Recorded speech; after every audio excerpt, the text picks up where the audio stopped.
Thanks for pressing play, swimmers and swimmers. I'm your host, Garrett McCaffrey. And joining us today, she's an Olympic gold medalist, former American record holder. She's a member of the Stanford Athletic Hall of Fame. She coached at Stanford as the head coach of the women's program for 6 years. And now she's in her second year at University of Southern California. This year, her title is the Peter Daland Endowed Swimming Coach Chair. She's Lea Maurer, and this is the SwimSwam podcast.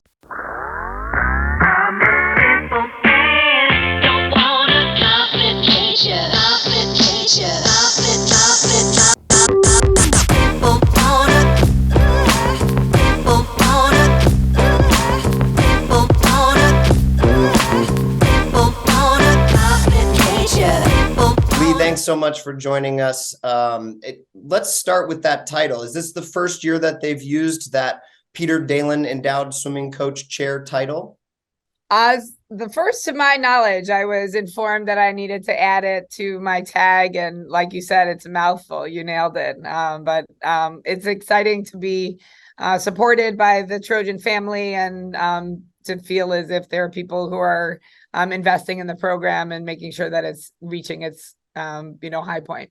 For sure. And it includes a legendary name right there in the title with Peter Daland. And I kind of want to start there with you because as a swimmer, we're going to kind of go back a little bit and talk about a little bit of your swimming and how it formed your coaching. But you swam for some legends. I mean, John Collins, Randy Reese, Richard Quick.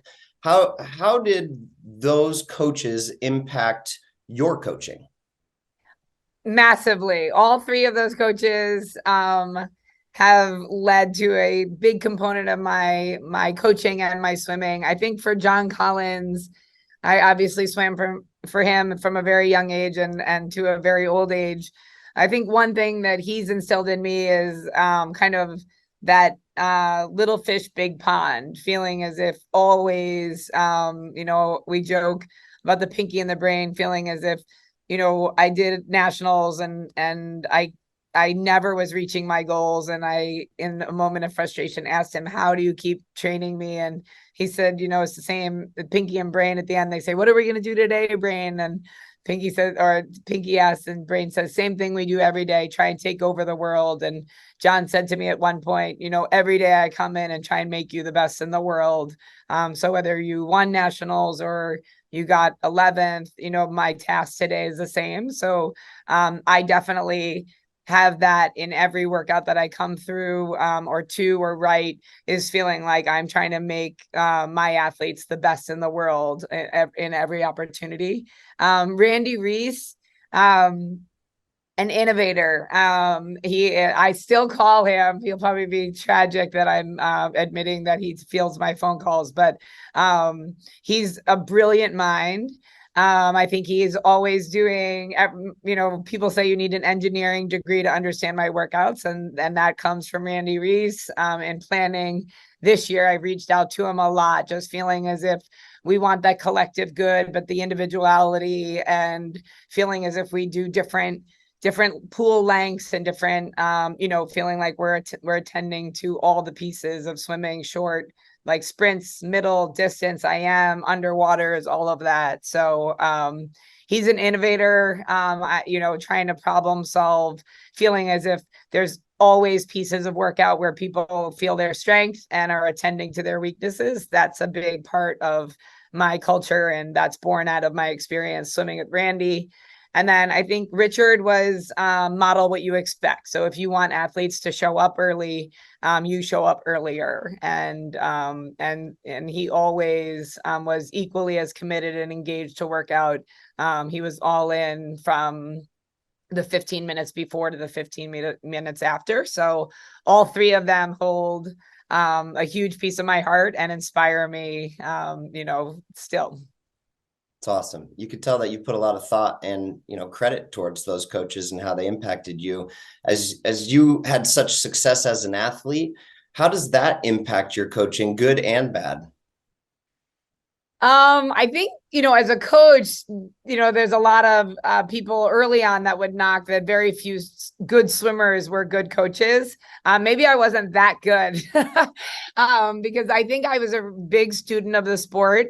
I think, one thing I I feel as if maybe the length of my swimming career was too long, but you name it, I've done it. I've got third at Olympic trials. I've made the Olympic team at Olympic trials. I've laid an egg at Olympic trials.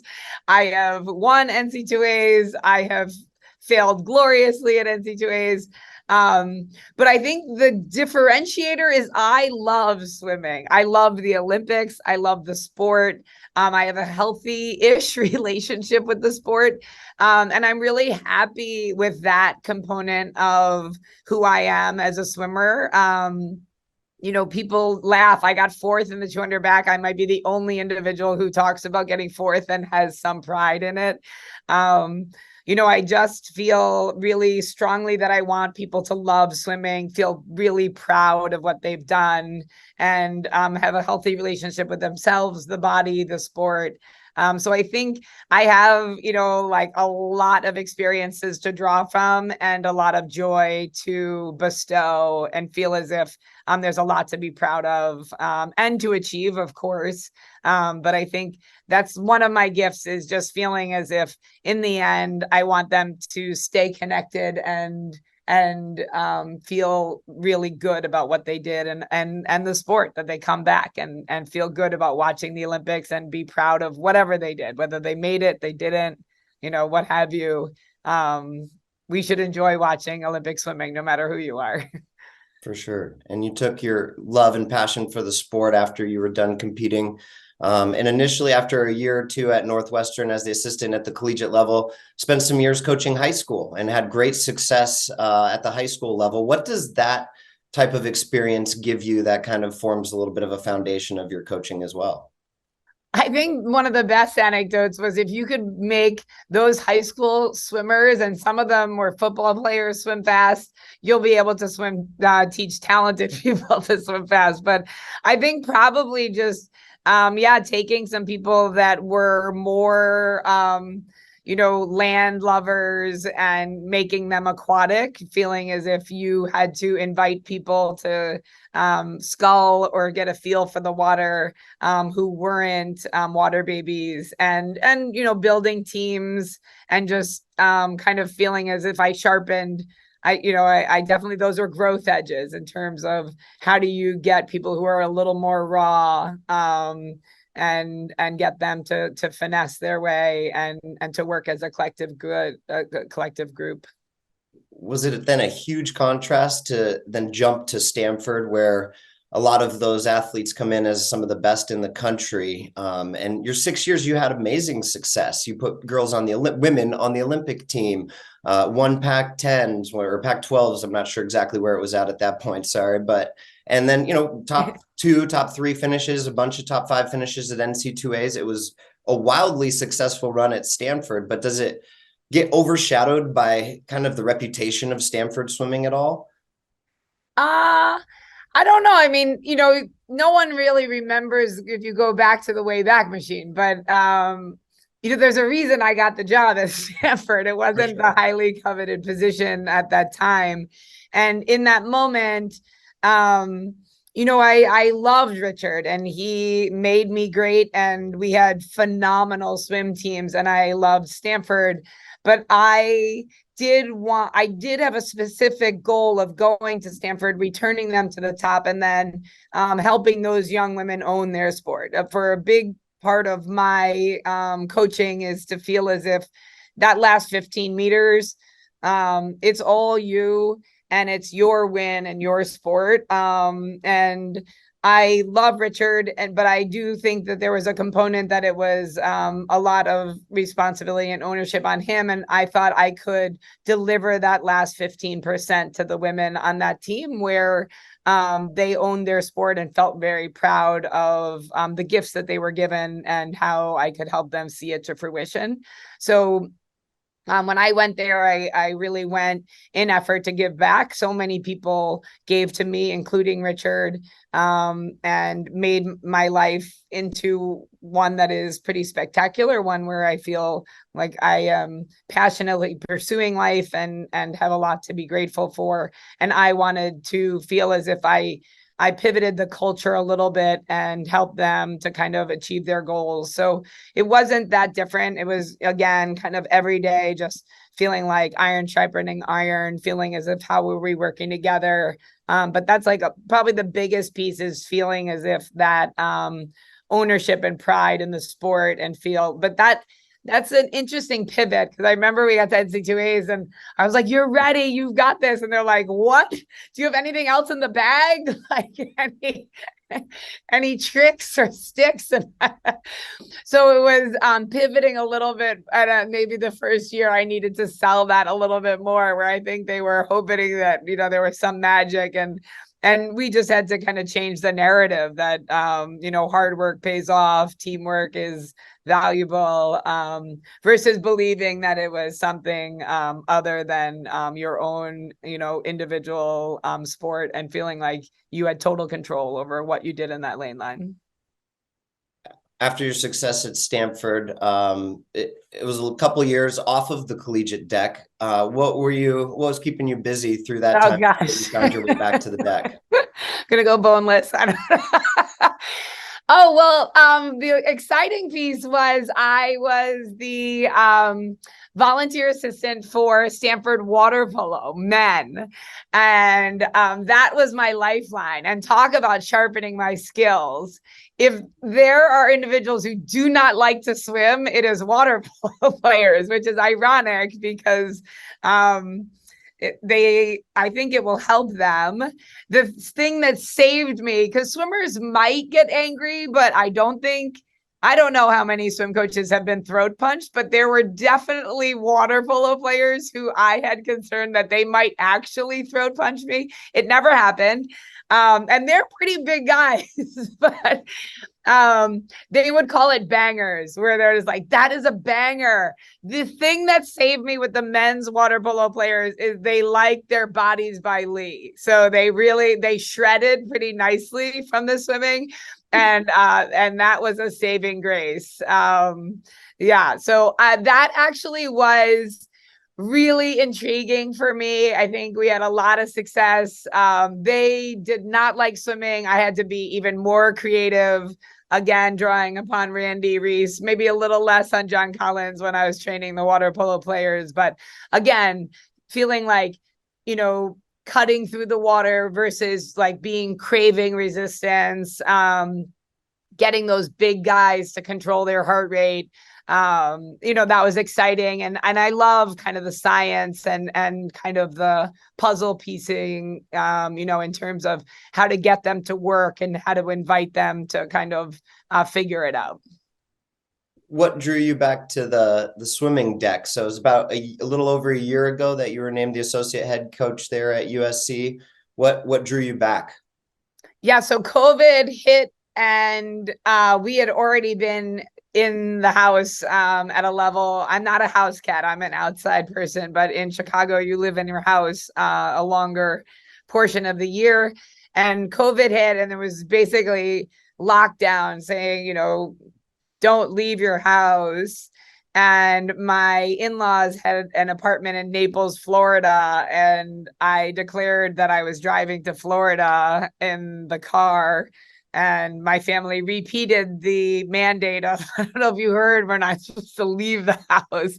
And I was like, all right, let's be clear. Mom is going to be in a car going to Florida. If there's anyone who wants to join me, we'll be leaving at 4:30 in the morning. So we all packed up and drove to Florida and lived in Naples, which was more open. And the boys were swimming in the backyard pool of a friend of a friend. So I was on deck a little bit there. And then, we worked out a little bit at T2, and I was on deck. And there I had the epiphany that I needed to be back on deck, that I missed it. And the hiatus was up. And so I called Jeremy and asked him whether he would consider hiring me, and he did.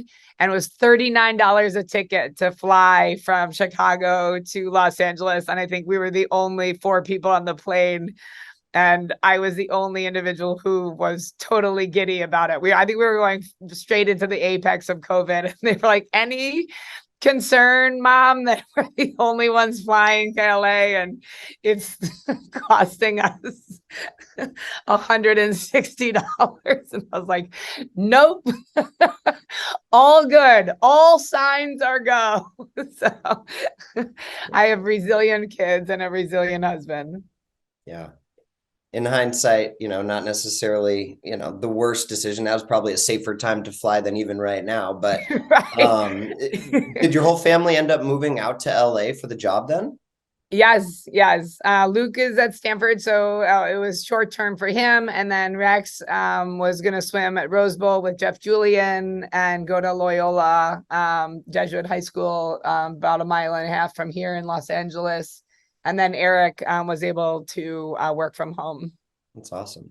Yes. So big change, big transition coming off the pandemic. And then we don't need to get into the details, but there was some drama there at USC. What was it like kind of, holding it together as the interim coach as things were kind of shaky all around last year?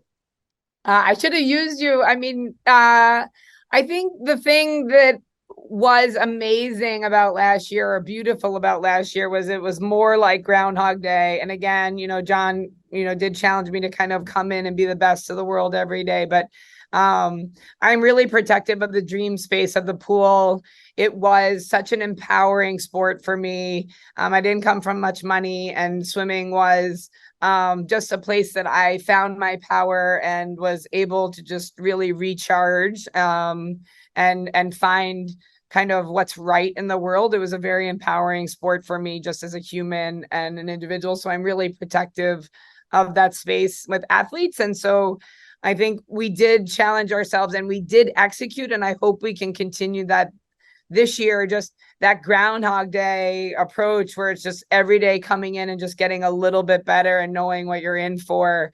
But I thought we did an incredible job as a team, taking it one day at a time, one workout at a time, because we really didn't know what was next. And the best way to kind of make the most of it was to, kind of stay in the moment, stay where our feet are, and just, the best thing we could do is make the most of it, build relationship, and not worry about what was next. And that's a beautiful way to live. It's just hard to hold on to. But last year, actually, because of the circumstances, it was a galvanizing force.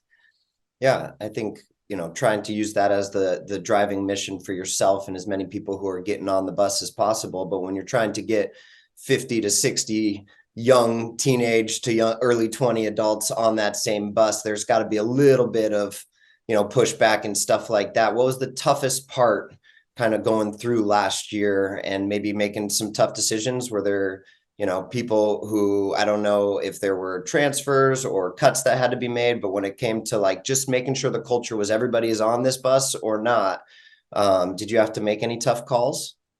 Yeah, I mean, I didn't, the hard part was the uncertainty. That was, tough. And then, right, you get the job and that, I had, maybe everybody does, but the first few weeks I was handed, some big challenges where I did have to make cuts because of Title IX. And I think no one, I am maybe the worst person for that. Former friend of mine who was a coach said, there's no wounded bird that you don't believe you can make fly. And I take it as a compliment. I don't think it was given to me as a compliment, but I do believe that, I have the ability to kind of make a lot of people better and really have them soar. I think I did as a thoughtful of a process. So I did engage in a very thoughtful process, to your point, trying to understand where they were, and basically the cuts were made either on performance or culture based. And it's not a perfect science. And it's an untenable situation, but I did the best I could. And that was challenging. It's not something that I wish, but I think there were other programs that had to do the same thing and talking to other coaches, because with COVID, they weren't necessarily enforcing it, but there's going to be, around the country showing earnest effort that you're trying to be compliant with Title IX. And we were out of balance. Got it. That is really tough little card to be played right off the bat as the head coach. And then trying to get your team right as far as your coaching staff. You had Megan still on board, and you had Kevin also still on board. And then this offseason, you made a couple hires, bringing Peter Richardson over from U of A, as well as Brooks Fail, who just finished his 5th year at U of A. What do you look for when you're trying to add to your coaching staff? What makes a good coach, and what made those two the right coaches for your staff? I think right now we're really focused on culture. We're rebranding, we're rebuilding. For me, I needed people who were interested in the sport to give back, and the North Star is feeling like we're fighting for national championships and putting people on the Olympic team. I'm hardwired where I want, my aspirations are at the highest level, and I want anyone who signs up for USC to make sure that they know that this is a space that can be happen, and we're gonna turn over every stone to make sure. But also just feel as if we are in this for the kids, very service oriented coaches, very technical oriented and creative. But I think we want to enjoy our job, kind of that internship where if you had to spend 3 hours in an airport with someone, and, people on our team and people on our staff, we spend a lot of time together. We want to enjoy it. We definitely, nothing's more fun than being in the trenches with each other and achieving goals. But we feel like we also want to kind of feel like we know each other as humans and our families, and that there's more legs on our table than just showing up on the pool deck. It's just one of the, from afar observations when you're trying to hire somebody to the staff. In Los Angeles, one of the most expensive cities in the world. And I know that you kind of had a similar experience when you were in Palo Alto too, but does that limit it? I mean, trying to figure out with the cost of living, how you're going to get somebody to come over. And I mean, it also is going to segue into just recruiting, because it is a $70,000 a year university. Do those price tags of the cost of living in LA limit some of your options? I don't think it did this time. I mean, I think, it's definitely something that I'm mindful about keeping. I think that I am someone where I am in a situation where, my husband's really supportive of me and my job. I feel like I'm, one of those wives who's, kind of, I lose money on his behalf massively, but I'm committed to that, and that will be my charge with retaining. I think will be the big thing. Is I'd love to kind of feel as if this staff is in it for the long haul, and I think I understand both giving autonomy and making it a practical life. I think we did that, with Petey as 4 children. That was a big hurdle. So we knew that was a variable, but we were able to tackle it. And same with Megan and Kevin and Brooks. I'd love to keep them. And we're going to have to be creative as an institution. I'm going to have to be creative as a head coach to make sure that their quality of life and their balance of life is meaningful. Yeah, as all programs. And it obviously comes with the appeal of living in California, Southern California specifically. But it does that $70,000 a year tuition limit anything as far as recruiting for you guys? I don't think so. I mean, I think we'll see. Right? This is my first. I mean, obviously, I think all universities are expensive now. I mean, there used to be a differentiating factor of public school, private school. I think like college tuition is expensive right now. I think the private institution has perks, and I do feel as if the resources at USC are incredible, and the customer service is incredible, along with the alumni. I haven't seen it. I mean, obviously, it's more than in-state tuition and those kind of things, but I think the opportunities of LA and the Olympics kind of coming around the corner, I think there's other assets. And obviously, I think USC has done a great job on their academic programs and their rankings. And so there's things that I think are compelling, and hopefully the coaching staff and our success will be a compelling draw as well. For sure. This is kind of a unique perspective for you too, because you've had one son go through the whole process, Luke at Stanford, and now Rex is right in the heat of it, I'm assuming, with his recruiting process. Like in the fire. Yeah. Yeah. So how has that changed your whole approach to recruiting, having seen it from that side? Yeah. I mean, I think, one thing is the recruiting process has always struck me as an odd process. I think any traditional high school student who's looking at college, it is a family affair. I think it should be a little bit more of a family affair. I'm incredibly honest, good, bad, or ugly. My uncle was a priest, but I am going to be honest. When you come to USC, when you come on a recruiting trip, you're going to see what classes like, what we're like, what workouts are like. And, I think being a college athlete is beautiful. It's also challenging. No matter where you go, there's going to be some hurdles.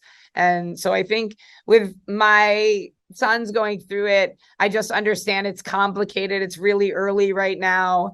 I obviously want to try and invite people coming here, but maybe I'm less pushy on the sales, and more inviting them in, which may serve me well, it may not.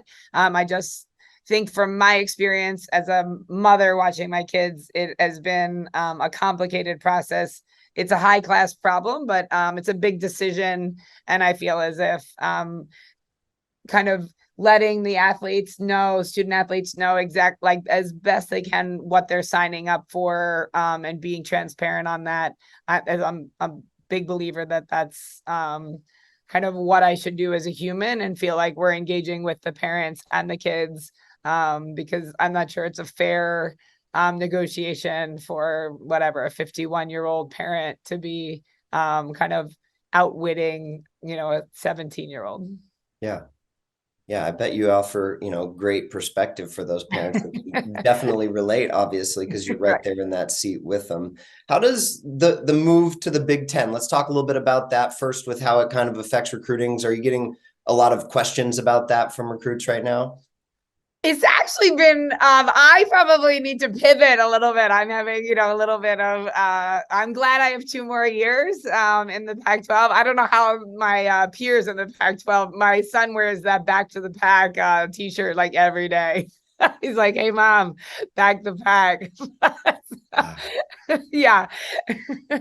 That feels good. But I think Ray Luce invited me into the Big Ten coaching group chat the first day. So I told him a little too soon. I'm not ready, but I appreciate the invitation.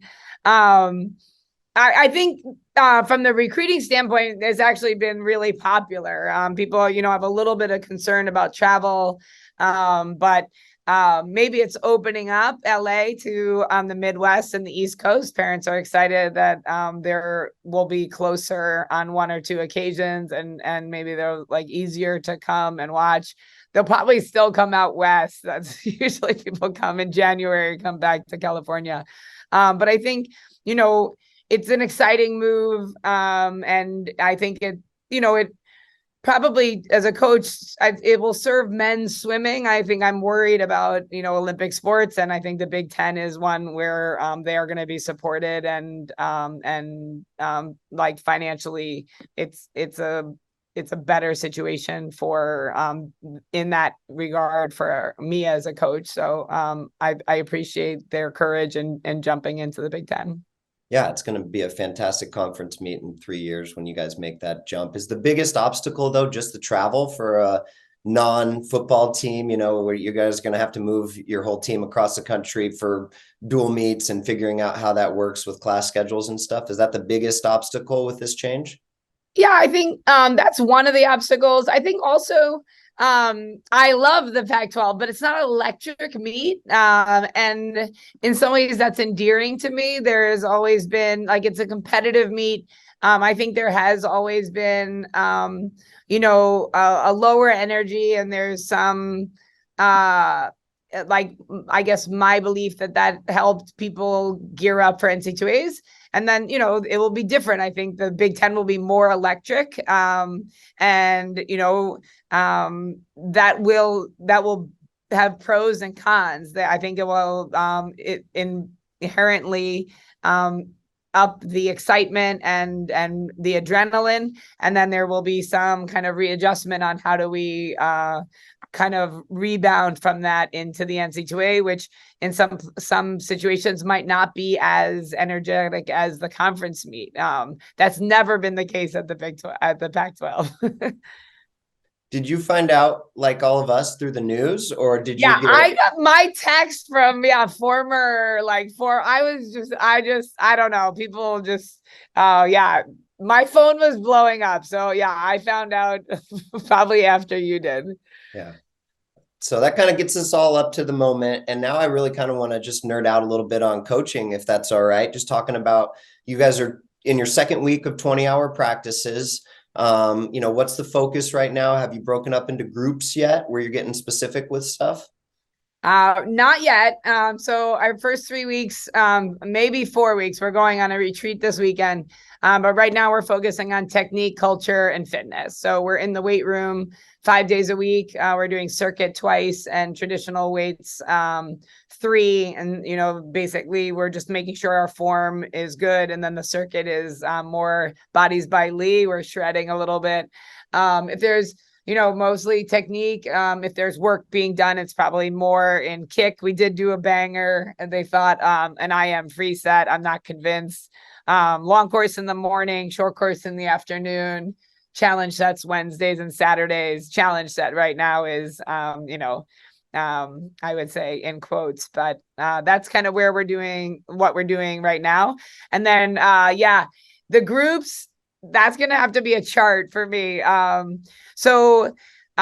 This is it. We have groups, and then we also feeling as if, say you're an IMer, and you're like, but let's see, I'm just like, we have the groups, but it doesn't mean that you're going to be with the group the whole time. So it could be something along the lines of, right, you're an IMer, and then I want you to do underwater work the last half hour, but there's another IMer where they might be doing breaststroke drills the last half hour. So it's a little more compartmentalized than pure groups on certain days where the last hour or last half hour, there might be rotating. So our bulkhead's really high. So we're working really hard on maneuvering and rotating. People feel really connected to their lane and moving. We're going to work on being more like Formula One or triathletes or something like that. So being able to transition through different parts of the practice in different groups. You're not even saying that sometimes they'll be in different groups per practice even. Yes. Cool. Yeah. Thank you. You seem to be the minority opinion on that. I mean, it keeps them active, keeps them engaged, keeps them constantly adapting. And it could change, right? Just feeling like it's very prescriptive, but and we'll read the group, and everyone's like, we have a lot of people, so I am spending a lot of time planning, and we're doing a lot of focus on culture also. So we have a visions, values, and the kids came up with behavior. So one of the values is courage. So what does courage look like in workout? What does courage look like in competition? What does courage look like in the locker room and everywhere else? And so they're coming up with behaviors, and it's just allowing specific like a sounding board for giving a better vocabulary and inviting people into being great. And how do we do that? And no one can be great by themselves. And so feeling like we're inviting people up and into the harder sets or into the harder decisions. And so we're just finding our voices, and it's exciting, but it's it's heavy stuff. It's exciting stuff, but it's intense, and we're growing every single day. I mean, Monday was a little low, and then Tuesday I was almost in tears with how proud I was. So we're making big strides. It's just like any team. There's good days and bad days.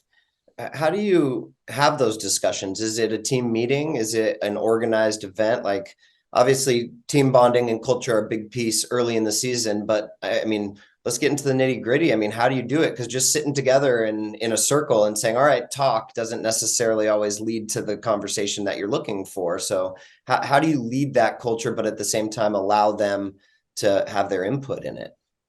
Yeah, I mean, we did, personality assessment yesterday for an hour and a half, and we kind of did it was massively impactful. I think we learned a lot about each other. We're reading books we read over the summer. So we started a little bit of it with the group. We had about 25 people here this summer. We read a book on dignity. So our position is everyone has dignity. Babies have dignity, homeless people have dignity, murderers have dignity. And what if you wrong me, rather than reacting poorly, I kind of behave well to preserve my dignity. And then there's components to dignity, there's safety, there's, all these things. And so their students are broken up into 8 pods. There are people who have been here in the summer, and there's probably about 6 people per pod. And 2 people have been here in the summer, and they run meetings on the different characteristics, and we have discussions. We do a lot where we have student athletes do presentations, and then we break up and do smaller group discussions where they come up. We did like actions that go in line with, the values, whether it's courage or integrity or growth, and say, what does that look like? And there was a list of 15 or 20, and we disseminated it down to 3 or 4, just to have that. And we're going to put that up on the board. So we've done a lot of work on this. Our vision statement is we are devoted to the pursuit of our best selves, fueled by a team that cultivates confidence to maximize results. That was a lot of work to kind of figure out who that is, who we are and what we stand for. That was ours, so we're putting in the time. They were saying, oh, we haven't done that much, but they're like, we are exhausted. But I know more about the athletes in the last 10 days than I did in 2 years. And that's the part that I like the most. People, when I joke about the meetings, we're having meetings. I want to make a new office with a circular desk and chairs. I want my door open. It's going to be tea with Lee. I'm terrible at like little, hip saying. So I thought it was literally tea with Lee. So I had like tea and coffee makers, and they're just like, oh, it just means like gossip with Lee, but who doesn't like tea? So, but we're going to be open and dialogue, we're going to be intense on the deck, and then make sure that we unpack things and we're on the same page. But it's going really well. And the athletes are wowing me at every step. That, they're so incredible in their presentations. They do clips of Ted Lasso. It's really creative. No one's phoning it, and everyone's really putting forth good effort. And you guys haven't even hit the retreat this weekend yet. I know. Yeah. What's planned for the retreat this weekend? What kind of activities do you take this to the next level? Because it seems like a lot of stuff that happens on the retreat, but you guys have the whole weekend ahead to kind of solidify all of this, right? Yeah. So the retreat, I mean, I think, Bill Walsh would say you can't kind of have a talk about like, don't drink at one time and then plan on, you have to like keep repeating. So the retreat is one where we're kind of really trying to cement some things in, and we're going to do another retreat after the November. So this is just a continuation of getting to know who we are and where we're going. And to your point, letting the athletes be, feel more autonomous and feel as if this is their team and this is what they want to do.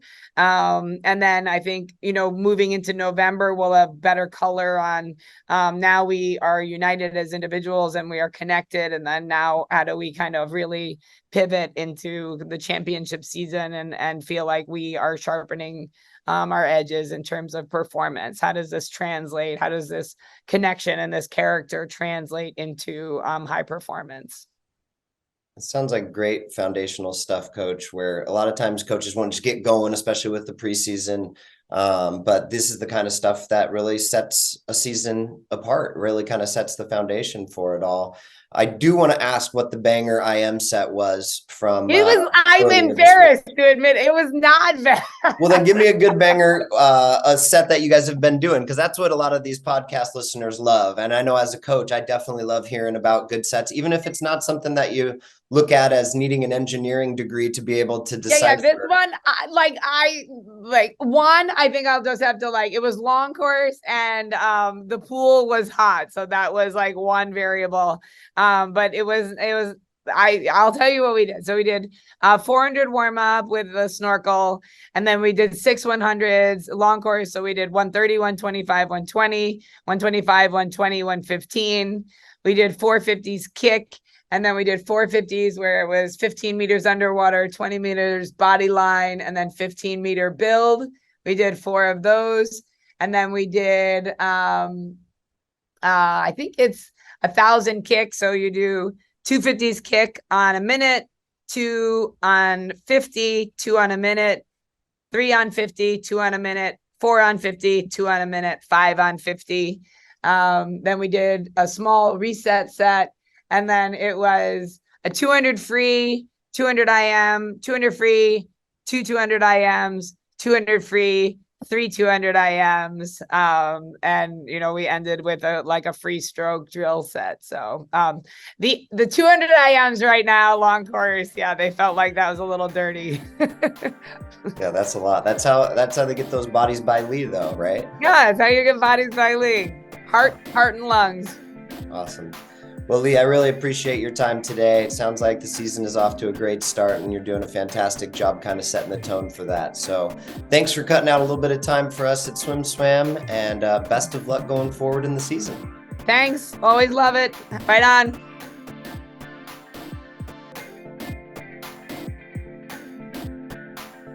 You've been listening to the SwimSwam podcast. Stay tuned for new episodes every week. You can take SwimSwam podcast on the go by subscribing on your favorite podcast platform.